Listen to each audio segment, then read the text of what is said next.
అండి, అందరూ బాగున్నారా? నేను కూడా బాగున్నానండి. ఈరోజు సెపరేట్ వంటలు చేశాను మా మనవడ కోసం. అంటాడండి ఆయన తినేది కొంచెమే, చేసేది మరీ చెయ్యాలి కదా.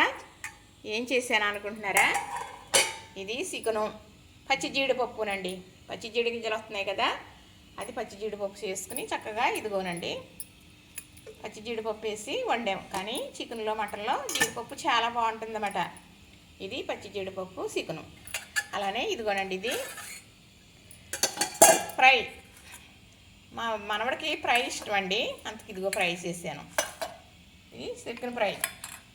అలానే మరి నీసు తిన్నవారు ఉంటారు కదా, తెలగపిండి ఎల్లుగుడ్లు వేసి వండానండి, తాలింపు వేసాను.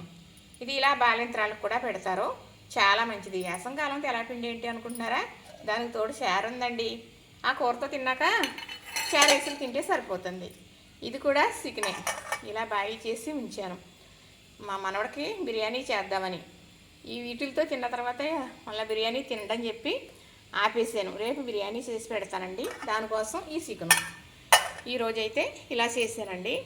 ఇదిగో దీనికి తోడు బ్రౌన్ రైస్, చక్కగా బ్రౌన్ రైస్ అండి. ఈరోజు చేసిన వంటలు ఇవేనండి. అయితే నేను చేసే విధానం ఏంటంటే, చక్కగా మరి చికెన్ తెచ్చిన తర్వాత కడిగేసి కళాయిలో పెట్టి అంత అల్లం వెల్లుల్లి ముద్ద వేసి, ఇంత పసుపు, ఇంత ఉప్పు, ఇంత కారం వేసి కలిపేసి పెట్టేస్తాను. వాటర్ అది ఏమీ వేయను. ఆ చికెన్లో ఉన్న వాటర్ అంతా ఊరిపోయి చక్కగా ఎగిరిపోతుంది. అదే ఆగిలేయటం అంటారనమాట, అంటే ఎగరబెట్టడం. అలా చేసుకుని ఉంచి కూర వండితే నీసు వాసన ఉండదు, కమ్మదనం, రుచి రెట్టింపు ఉంటుంది. పూర్వం అలానే చేసేవారు. అలా చేసి ఉట్టి మీద పెట్టి ఉంచేవారు, రేపు వండాలి అంటే. ఇప్పుడు మనం ఫ్రిడ్జ్లో పెడుతున్నాం, అలా చేసుకునేవారండి. అలానే చేసి వండుతాను. రేపు వండాలన్నా అలా చేస్తాను, ఈరోజు వండాలన్నా అలానే చేస్తాను. అలా ఎగరబెట్టేసానండి. అల్లం వెల్లుల్లి ముద్దేసి ఉప్పు కారం పసుపు కొంచెం గరం మసాలా కూడా వేసానండి. వేసి చక్కగా కలిపేసి మగ్గబెట్టేసాను, ఎగరబెట్టేసాను. దీంతో బిర్యానీ వేసుకుంటే చాలా బాగుంటుందన్నమాట. అలా చేశానండి ఫ్రై, చికెన్ కూర, చారు. ఈ చికెన్ ఈ ఫ్రైకి కానీ ఈ కూరకు కానీ చారు ఉండాలండి తప్పనిసరిగా. చారు ఉంటే చాలా హ్యాపీగా తినేస్తారన్నమాట. చూసారా? మరి ఈరోజు వంటలు అయితే ఇవేనండి. చూసారు కదా, నచ్చింది కదా.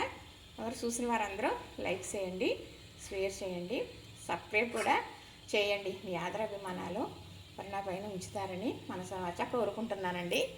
మీరు ఎంత ఆదరించకపోతే ఇంతవరకు వచ్చాను నేను ఎప్పుడూ మర్చిపోను. మీకు రుణపడే ఉంటాను. మీ వల్ల నేను ఎదరికి వెళుతూ ఉన్నాను.